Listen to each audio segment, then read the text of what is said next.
ദൈവത്തിന് സ്തുതി. എല്ലാവർക്കും നമ്മുടെ യൂട്യൂബ് ചാനലിലേക്ക് സ്വാഗതം. പിന്നെ പെരുന്നാളൊക്കെയാണ്.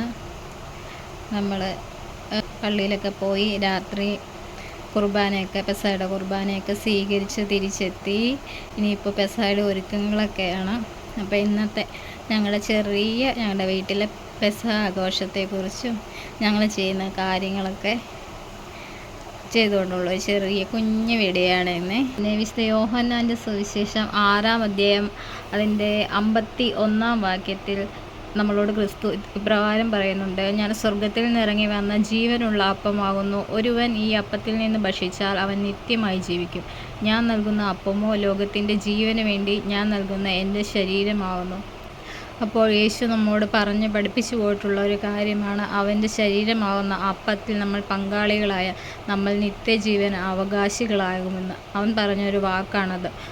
അതുകൊണ്ട് ആരും തന്നെ വിശുദ്ധ കുർബാന മുടക്കുകയോ പ്രത്യേകിച്ച് പെസഹ കുർബാനയൊന്നും മുടക്കാതെ തന്നെ എല്ലാം സ്വീകരിച്ച് ഒരു നിത്യജീവൻ നമ്മൾ അവകാശികളാകുവാൻ വേണ്ടി നമ്മൾ ഒരുങ്ങിയിരിക്കണം. അപ്പോൾ ഇന്നത്തെ ഞങ്ങളുടെ കൊച്ച് പെസഹ ഒരുക്കങ്ങളിലേക്കൊക്കെ പോവാം.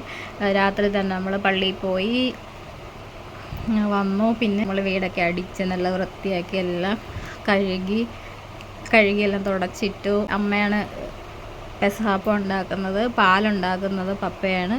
വീട്ടിലെ കുടുംബനാഥൻ പാലുണ്ടാക്കണമെന്ന് അമ്മ അപ്പൊക്കെ ഉണ്ടാക്കാൻ വേണ്ടി പോവുകയാണ്. നമുക്കപ്പോൾ പെസഹായുടെ വിശേഷങ്ങളൊക്കെ കാണാം.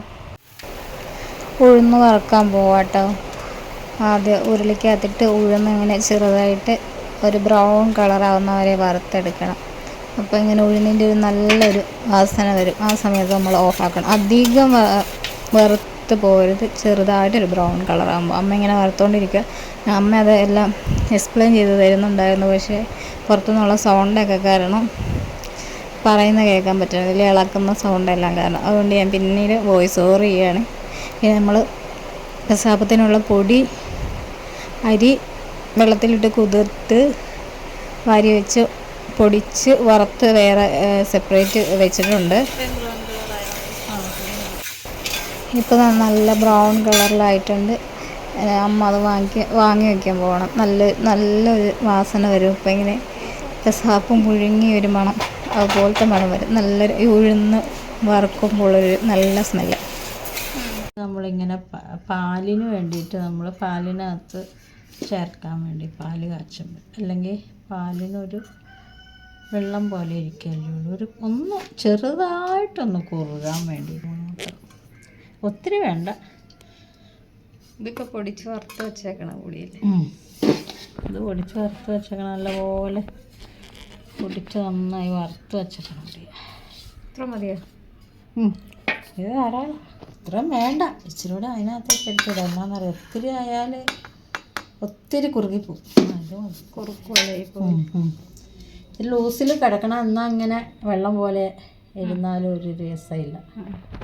ഈ പൊടിയിൽ ഇപ്പം തരിയൊക്കെ ഉണ്ടല്ലോ, ഇത് അരിക്കണം. ഇനി ഇത് കുഴയ്ക്കുമ്പോൾ അങ്ങ് ഇതായിക്കോളൂ. ഒത്തിരി ഇതില്ലല്ലോ. കുഴയ്ക്കുമ്പോൾ തന്നെ ഇതങ്ങ് ആയിപ്പോക്കോളൂ. തേങ്ങയൊക്കെ ഇട്ട് കുഴയ്ക്കുമ്പോഴേ ഒത്തിരി വലിയ ഉണ്ട അല്ലല്ലോ, ചെറിയതല്ലേ. അപ്പോൾ പിന്നെ മിക്സിയിലിട്ട് പൊടിക്കണമല്ലേ? കുറച്ച് തരിയായിട്ട് വേണേ, തീരെ നൈസായാലും പൊടിയല്ല. കുറച്ച് തരിയൊക്കെ, ഒത്തിരി വേണം. നോക്കട്ടെ, ഇച്ചിരി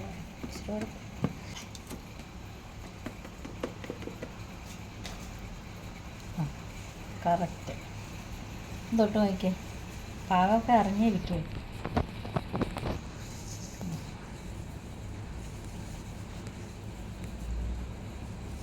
തിരിവുകൾ ഉണ്ടെങ്കിലും കുഴപ്പമില്ല. ആദ്യം ഇത് ഒരു പൊടിക്കോടെ നേരത്തെ ഒത്തിരി മിക്സ് ചെയ്ത് നല്ലപോലെ മിക്സ് ചെയ്തിട്ട് നന്നായിട്ട് തേങ്ങ ചേർക്കണം.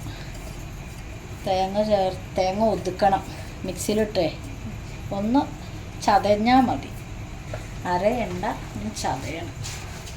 മിക്സ് ചെയ്ത് തേങ്ങയും കൂടെ ഇട്ട് കുറച്ച് വെള്ളത്തിൽ കുഴച്ച് വെക്കും. എന്നിട്ട് 10 മിനിറ്റ് ഇരുന്ന് കഴിഞ്ഞാൽ മതി. പുളിക്കൊന്നും വേണ്ടല്ലോ. ഇപ്പം തേങ്ങ ഇടുമോ? ഇപ്പം തേങ്ങ ഇടണം. അരച്ചിട്ട് മിക്സിയിലൊന്ന് ഒതുക്കണം തേങ്ങ. എന്നിട്ട് ഇതിലിട്ടിട്ട് പാകത്തിന് വെള്ളം ഒഴിച്ച്. ഇത് തേങ്ങ ചെണ്ടി വെച്ചേക്കാണ് 3 തേങ്ങ. ഈ തേങ്ങ നമ്മൾ ചെറുതായിട്ട് ചതച്ചെടുത്തിട്ടാണ് ഈ പൊടിയും ഉഴുന്നും കൂടെ വറുത്ത് വെച്ചേക്കണം മിക്സിയിലേക്ക് നമ്മൾ ചേർക്കണം. ഇത് 3 തേങ്ങയാണെന്നാണ് അമ്മ പറഞ്ഞത്. 2 കിലോ പൊടിയും 3 തേങ്ങയും പിന്നെ ഉഴുന്ന് ഒരു 3/4 കിലോ എന്നാണ് അമ്മ പറഞ്ഞത്. ഉഴുന്ന് നമ്മുടെ ഇഷ്ടത്തിനനുസരിച്ച്, അതിൻ്റെ രുചി കൂടുതൽ ഇഷ്ടമാണെങ്കിൽ കുറച്ചും കൂടെ ചേർക്കാം. അമ്മ ഒരു 3/4 കിലോ ചേർക്കും. അതിൻ്റെ ഒരു രുചി ഇഷ്ടമായതുകൊണ്ട് എനിക്കും ഇഷ്ടമാണ് ആ ഒരു രുചി, ഒരു പ്രത്യേക രുചി. പിന്നെ വേറെ പ്രത്യേകിച്ച് ഒന്നും അങ്ങനെ ചേർക്കില്ല. തേങ്ങ ഇപ്പോൾ ചതച്ചെടുത്തിട്ടുണ്ട്. ഇനി നമ്മൾ അത് അരിപ്പൊടിയും ഉഴുന്നും കൂടെ ഉള്ള മിക്സിലേക്ക് ഇതും കൂടെ ചേർത്ത് മിക്സാക്കാൻ പോവാണ്. എല്ലാം കൂടെ മിക്സ് ചെയ്തിട്ട് ഇതിലേക്ക് ഈ തേങ്ങ ഇതുപോലെ മുഴുവനും അങ്ങ് ചതച്ചിട്ടാൽ മതി. ഉപ്പിട്ടോ? ഇല്ല, ഇനി ഇതങ്ങ് മിക്സ് ചെയ്യാം. മിക്സ് ചെയ്താലേ തേങ്ങ മുഴുവൻ അരച്ചിട്ട് മിക്സ് ചെയ്യുക. മിക്സ് ചെയ്തിട്ട് ഉപ്പിട്ടില്ലെങ്കിൽ തേങ്ങയിൽ ഉപ്പങ്ങ് പിടിച്ച് പോവും. ഞാനൊരു 1/2 കിലോ പൊടിക്കൊരു ഈ സ്പൂണിന് 1 സ്പൂൺ, ഒത്തിരി നിറച്ച് വേണ്ട, ഇങ്ങനെ. അത് കറക്റ്റായിരിക്കും, ഞാനങ്ങനെ ഇടാറ്.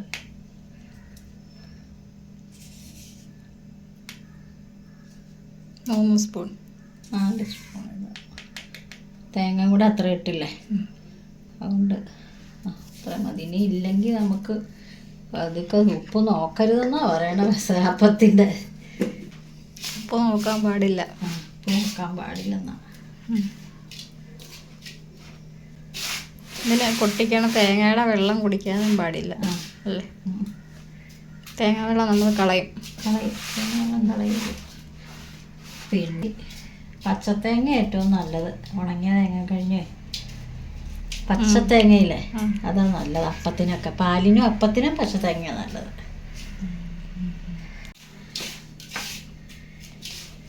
ഇനി നമ്മളിതിൽ വെള്ളം ഒഴിക്കുക. ഞാനാണെങ്കിൽ ആ തേങ്ങ ചിരണ്ടിയ പാത്രമാണ് വെച്ച പാത്രം. അപ്പം അതിൽ നിന്ന് കുറച്ച് നന്നായിട്ട് വരണമെന്നും പറഞ്ഞ് പ്രാർത്ഥിച്ചുകൊണ്ട് ചെയ്യാം അല്ലേ. പിന്നെ വെള്ളം ഒഴിക്കുക. കുഴച്ച് തേങ്ങ അരണ്ടി വെച്ച പാത്രം കേട്ടോ, അതാ അങ്ങനത്തെ വെള്ളത്തിൻ്റെ ആ കളറ്, വെള്ളത്തിൻ്റെ കളറ് തേങ്ങ അരണ്ടി ടേസ്റ്റ് കിട്ടിക്കോളൂല്ലോ. ചിലർ ഇതിനകത്ത് ജീരകം, വെളുത്തുള്ളി അതെല്ലാം ഇടും. ഞാനൊന്നും ഇടാറില്ല. ഒന്നുമില്ല. പെസഹാപ്പത്തിൽ ശരിക്കും ഒന്നും ഇടാൻ പാടില്ല. പുളിപ്പില്ലാത്ത അപ്പത്തിൻ്റെ പെരുന്നാളെന്നാണ്. അത് രുചിയില്ലാത്ത അല്ലേ, രുചികരമല്ലാത്ത ഒരപ്പം ആണ് ഇസ്രായേൽക്കാർ പെസഹ ആചരിക്കുമ്പോൾ കഴിച്ചുകൊണ്ടിരുന്നത്. ഞാൻ ഉഴുന്ന് മാത്രമേ ഇടൂ. രുചിയില്ലാത്ത പുളിപ്പില്ലാത്ത ഒരപ്പവും പിന്നെ അതിൻ്റെ കൂടെ കയ്പുള്ള ഒരു ചീരയും അങ്ങനെ അവർ പെസഹായ്ക്ക്. ഇതുണ്ടല്ലോ, പെസഹാപ്പൊക്കെ ഉണ്ടാക്കിയിട്ടുണ്ടല്ലോ, ഈ മുറിച്ച് കൈ കൊണ്ട് മുറിച്ചാൽ കഴിക്കാവുള്ളൂ എന്ന് പറഞ്ഞത്. കത്തി കൊണ്ട് മുറിക്കാൻ പാടില്ല. നമ്മൾ ശരിക്കും ഇതില്ലേ പള്ളിയിൽ കുർബാന കഴിക്കുമ്പോൾ അച്ഛൻ കൈ കൊണ്ടല്ലേ മുറിക്കണത്. ആ അപ്പത്തിന് ഷേപ്പ് വേണ്ട, അതുകൊണ്ട് കത്തി കൊണ്ട് മുറിക്കരുത്. കൈ കൊണ്ട് മുറിച്ചിങ്ങനെ എടുക്കൂലേ കൈ കൊണ്ട്, അങ്ങനെയാ ചെയ്യാവുള്ളൂ.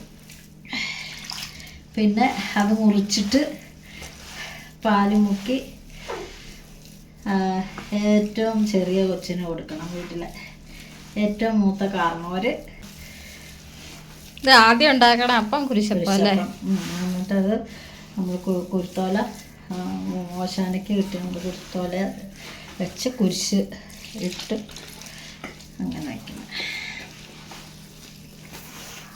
അത് പപ്പയൊക്കെ ഇവിടെ ഉണ്ടെങ്കിൽ പപ്പയൊക്കെ വയ്ക്കുക. ശരിക്കും പപ്പ ഇവിടെ ഇല്ലല്ലോ.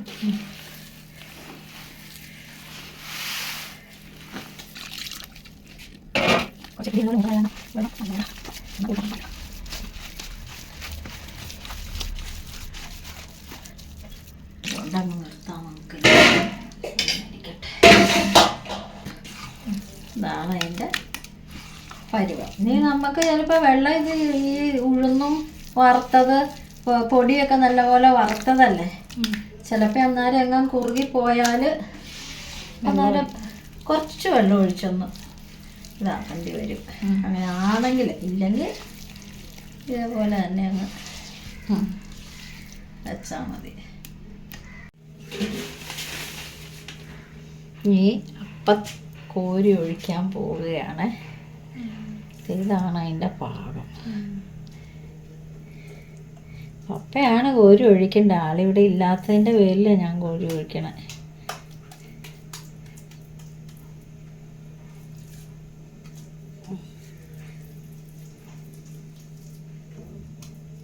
തന്നെ ആയിക്കോളും ഷേപ്പ്.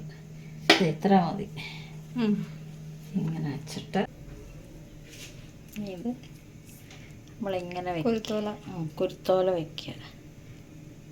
ഇങ്ങനെ വയ്ക്കാം.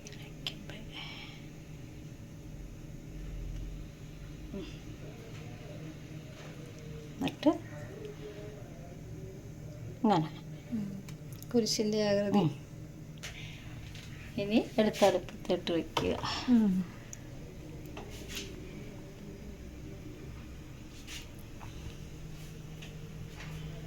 വെള്ളം ചൂടായില്ല, അതുകൊണ്ട് എനിക്ക് പേടിയില്ല. ചൂടായാൽ എനിക്ക് പേടിയാണ്. ഇതേ ഉള്ളൂ.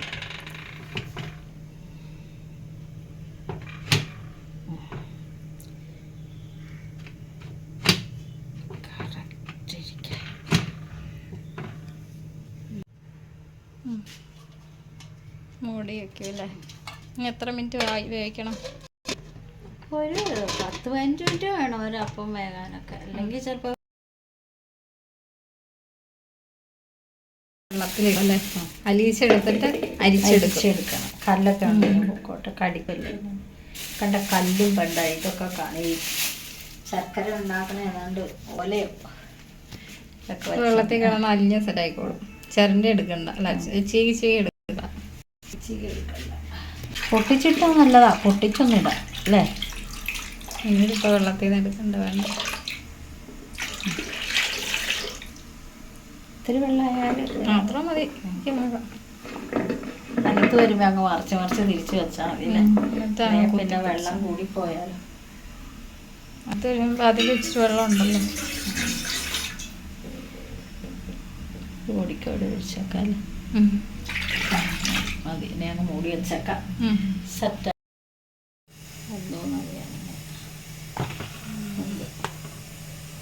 വെന്തില്ലെങ്കിൽ ഇവിടെ പിടിച്ചിരിക്കും.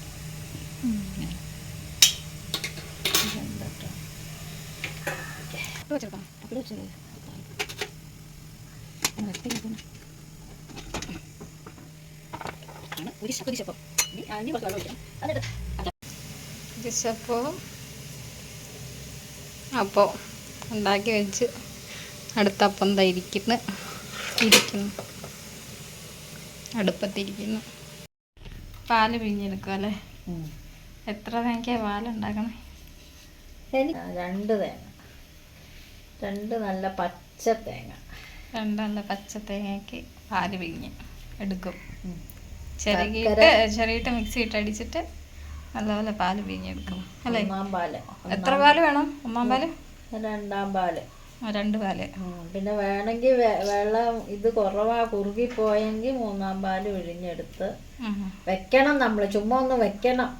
3 പാല് പിഴിഞ്ഞൊന്ന് വെക്കണം. ആവശ്യമില്ലെങ്കിൽ അത് കളയാം. 3-ാമത്തെ പാലിന് അധികം ഇതൊന്നും ഇല്ലല്ലോ. പാല് പിഴിഞ്ഞെടുക്കും. ശർക്കര രാവിലെ വെള്ളത്തിൽ ഇട്ട ശർക്കര രാവിലെ അല്ല, ഉച്ചക്കല്ല, ഉച്ചക്കായിട്ട് ഇപ്പൊ 4 മണിക്കൂറായി കാണും അല്ലേ? 4 മണിക്കൂറായി ശർക്കര ഉരുകി. നമുക്ക് ശർക്കര ചിരണ്ടി എടുത്ത് ഇത് കലക്കൊന്നും വേണ്ട. കട്ട തന്നെ ആ വെള്ളത്തിൽ കിടന്ന് ഉരുകി അങ്ങനെ ഇടയ്ക്കിടയ്ക്കൊന്ന് തിരിച്ച് മറിച്ചിട്ടാൽ മതി. നല്ല ശർക്കരപ്പാനിയായിട്ടുണ്ട്. ഇനി ഇത് നമുക്ക് അരിച്ചെടുത്താൽ മതി. ഇതിൻ്റെ അകത്ത് കല്ല് മണ്ണൊക്കെ കാണില്ലേ, അതൊക്കെ അരിച്ച്. പാല് തേങ്ങാപ്പാല്. അപ്പം അമ്മ ഇവിടെ ഓരോന്നായിട്ട് ചുട്ടിക്കുന്നത്. അടുക്കി ഇവിടെ വെച്ചിട്ടുണ്ട്. അടുത്തത് എവിടെ ഇരിക്കുകയാണ്. ചുക്കും ഏലക്കയും ജീരകവും കൂടെ കൂട്ടി പൊടിച്ചിട്ടതാ. അമ്മ എന്നോട് പറഞ്ഞില്ല പൊടിക്കാൻ പോണതിന് മുമ്പ്. വറുത്തൊന്നുമില്ലേ, അല്ലെങ്കിൽ കാണിക്കായിരുന്നു എത്ര എടുത്താൽ. പക്ഷെ പൊടിച്ചു കഴിഞ്ഞു. ഓൾറെഡി ഇത്രയും പിടിച്ചെടുത്തിട്ടുണ്ട്. ഇത് പാലുണ്ടാക്കാനുള്ളതാണ്. തീ പിടിപ്പിച്ച് നമ്മൾ വിറക് വെച്ച് പാല് കാച്ചാൻ പോവുകയാണ്. ഇത് നമ്മൾ എടുത്തു വെച്ചിട്ടല്ലേ മുള ഇടാറ്. ഞാനിതിനകത്തേക്ക് ഇട്ട് കഴിക്കുക. ഇച്ചിരി വലുതായിട്ട് കിടന്നു. ഇളക്കിയില്ലെങ്കിൽ അടി പിടിച്ചു ഇളക്കിക്കൊണ്ടിരിക്കുക. വിറക് വെച്ചാൽ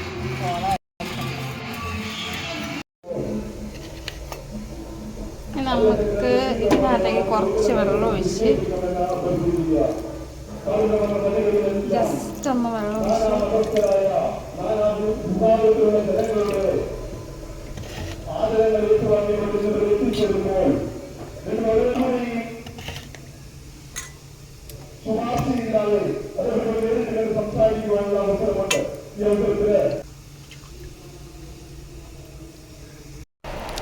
നമ്മുടെ പാലിനുള്ളത് ശർക്കര ഇവിടെ വറ്റിക്കൊണ്ടിരിക്കുകയാണ്.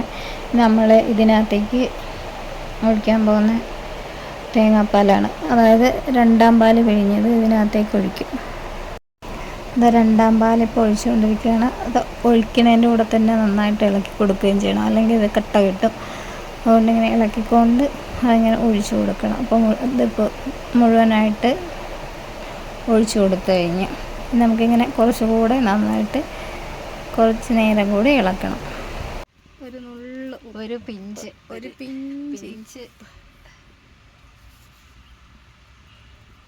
പിഞ്ചെന്ന് പറഞ്ഞിട്ട് ഇതാണോ പിഞ്ച്? അതെൻ്റെ കൈങ്ങനെ പിഞ്ചാൻ പറ്റിയോ? എന്താ ഒരു പിഞ്ച് ഉപ്പിട്ട ശേഷം വീണ്ടും നമ്മൾ ഇളക്കി കൊടുക്കുകയാണ്.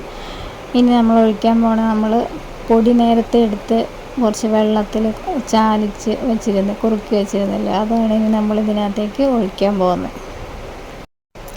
പൊടി ഇപ്പം കലക്കി വെച്ചിരുന്നത് മുഴുവനായിട്ട് ഒഴിച്ചു കൊടുക്കുകയാണ്.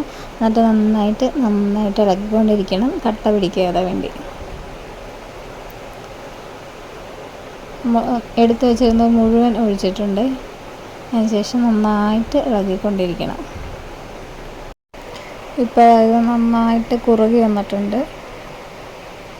ഇതാ ഈ പരുവത്തിൽ ഇങ്ങനെ കുറുകി എത്തണം.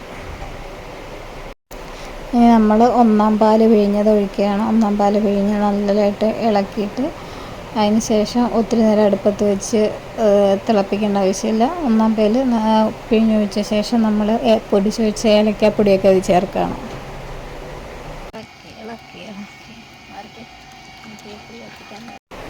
എന്താ ഇപ്പോൾ പൊടിച്ച് വെച്ച ഏലക്കയും ചുക്കും ജീരകവും കൂടി പൊടിച്ച് ചേർത്ത് നല്ലപോലെ ഇളക്കി നമ്മളിനി വാങ്ങി വെക്കാൻ പോകണം. ഇപ്പോൾ നമ്മുടെ അപ്പവും പാലും എല്ലാം ഇവിടെ റെഡി ആയിരിക്കുകയാണ്. ഇനി നമ്മൾ സന്ധ്യയ്ക്ക് പ്രാർത്ഥനയ്ക്ക് ശേഷം ഇത് മുറിച്ച് എല്ലാവരും കൂടെ കഴിക്കുന്നതാണ്. ഇതാ അപ്പോൾ സന്ധ്യ പ്രാർത്ഥനയ്ക്ക് ശേഷം എല്ലാം എടുത്ത് സെറ്റാക്കി ടേബിളിൻ്റെ മുകളിൽ വെച്ചിട്ട് ഇപ്പം അപ്പം ഞങ്ങൾക്ക് എല്ലാവർക്കും ഒരു പ്ലേറ്റിലാക്കി തരുവാണ്. പാലെടുത്ത് ആദ്യം ഒഴിച്ച് വയ്ക്കുന്നുണ്ട്. അതിനുശേഷം നമ്മുടെ കുരിശപ്പം ആദ്യം മുറിച്ചിട്ട് ഞങ്ങൾക്ക് പാലിൽ മുക്കിയിട്ട് ഞങ്ങൾക്ക് ഓരോരുത്തർക്കും വായിൽ വെച്ച് തരും. അതിന് ശേഷം ഞങ്ങളെല്ലാവരും അത് ഓരോ കഷ്ണം ഞങ്ങൾക്ക് മുറിച്ച് തരും. എന്നിട്ട് ഞങ്ങളെല്ലാവരും കഴിക്കും. അങ്ങനെയാണ് കഴിക്കാറ്.